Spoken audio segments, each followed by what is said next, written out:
and there is covenants and curses that have come on from other generation, and it's talking about that. And we see this happening in some of our countries, or in most of our countries. We see poverty. We see what is being spoken here in verse number 36. It says, you will become an object of horror. Oh my God. I look at countries like DRC.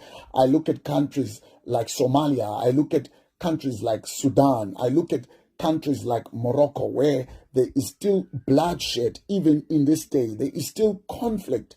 I mean, in the 21st century, there is still conflict that is happening. I look at the Islamic countries, the countries like Iran and Iraq. I mean, it's talking about disobedience or another God that is not God himself. And this is how you see the curse manifested, because you see it becoming a place of horror.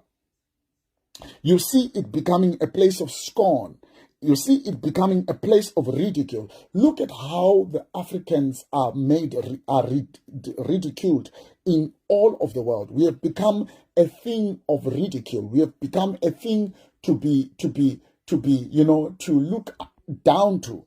And this is a sign that the land of Africa is still under a curse. And I pray, and this is my prayer to God, and it is also in my mission that God will send me into Africa and minister and wail. And it calls for a ministry of intercessors, that we may wail before God and say, oh Lord. Today I was reading in the book of Nahum, where it talks about God being a just God, but he's also a God that is a jealous God, that he will not relent in punishing, that in his punishment there is still grace, that he will not allow the bad to continue for a long time, because he is a good he is a good God.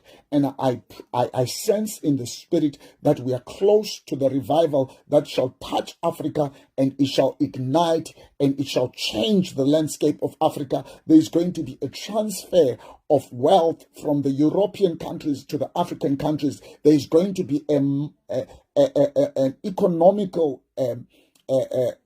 independence. There is going to be a spiritual independence that is going to be going on. And I know that we are getting closer to that. But I just wanted to bring to your attention the fact that Africa, to some extent, is still under a curse, because we are still worshiping false idols. We are still worshiping other gods. We are still dabbling in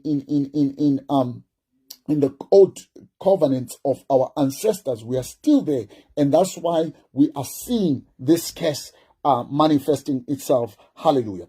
And verse number 38